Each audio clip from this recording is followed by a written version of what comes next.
Hello friends, இன்னைக்கு நம்ம வீடியோவில் சவுதியில் இருக்க எல்லாருமே கவனமாக கேளுங்க. ஃபேமிலி விசிட் விசா, உம்ரா விசா, டூரிஸ்ட் விசா, அப்புறம் உங்கள் விசா எக்ஸ்பைரி ஆக போகுதா, உங்களுக்கு ஃப்ளைட் கிடைக்கலையா, டிக்கெட் ப்ரைஸ் ரொம்ப ஹையாக இருக்கா, எக்ஸ்டென்ஷன் கிடைக்கும்னு வெயிட் பண்ணுறீங்களா அப்படின்னா உங்களுக்காக தான் இந்த வீடியோ. நீங்கள் ஒரு சின்ன தவறு பண்ணால் கூட ஃபைன் வரும், அப்புறம் ஜெயிலில் போடுவாங்க, அப்புறம் நாடு கடத்துவாங்க. இது மாதிரியான ப்ராப்ளம்லாம் வரும். இதை நீங்கள் தவிர்க்கணும்னா அந்த வீடியோவை ஸ்டார்டிங்லேருந்து எண்டிங் வரைக்கும் ஸ்கிப் பண்ணாமல் பாருங்க. ஃப்ரெண்ட்ஸ், இப்போ நம்ம கரண்ட் சுச்சுவேஷன் என்னன்றதை புரிஞ்சுக்கணும். சவுதியில் இருக்கிற ஃபேமிலி விசிட் விசா, உம்ரா visa, tourist visa, business visit visa, எந்த விசாவா இருந்தாலும் எக்ஸ்டென்ஷன் கிடைக்குமா இல்லையா அப்படின்ற டவுட் எல்லாருக்குமே இருக்கும். நான் ஸ்ட்ரைட்டாக சொல்கிறேன், ஏப்ரல் 3க்கு அப்புறம் எக்ஸ்டென்ஷன் கிடைக்கும் சான்ஸ் ரொம்பவே கம்மி தான். ஆல்மோஸ்ட் சேஞ்ச் இல்லைன்னு தான் சொல்லலாம். இது அஃபிஷியல் அனௌன்ஸ்மெண்ட் இல்லை, பட் கரண்ட் சுச்சுவேஷன்னாலையும் எக்ஸ்பீரியன்ஸ் பேஸ்டு தகவல் தான்.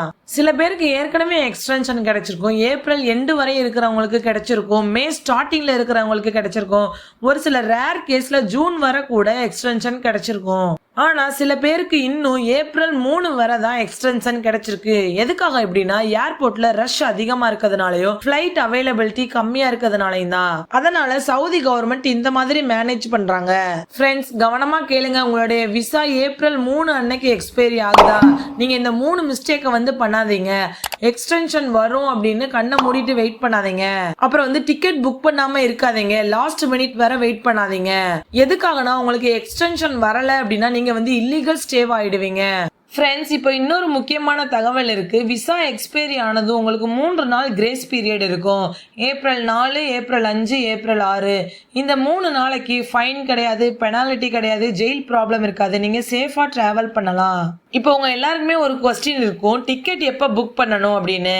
ஏப்ரல் 3 அன்னைக்கு நீங்க டிக்கெட் புக் பண்றதுக்கு ட்ரை பண்ணலாம். அப்படி கிடைக்கல அப்படின்னா ஏப்ரல் 4, ஏப்ரல் 5, ஏப்ரல் 6க்கு நீங்க புக் பண்ணிக்கலாம். இன்னொரு முக்கியமான தகவல் இருக்கு, ஃபிளெக்சிபிள் டிக்கெட் மட்டும் நீங்க புக் பண்ணுங்க. ஏன்னா விசா எக்ஸ்டெண்ட் ஆனா ரீஃபண்ட் கிடைக்கும், எக்ஸ்டெண்ட் ஆகல அப்படின்னா நீங்க டிராவல் பண்ணிக்கலாம். இது உங்களுக்கு ரொம்பவே சேஃபான ஆப்ஷன் தான். இப்ப கரண்ட் சுச்சுவேஷன்ல என்ன ப்ராப்ளம் இருக்கு அப்படின்னா, ஃபிளைட்ஸ் எல்லாமே ஃபுல் ஆயிடுது, டிக்கெட் ரேட் ஹை ஆயிடுது.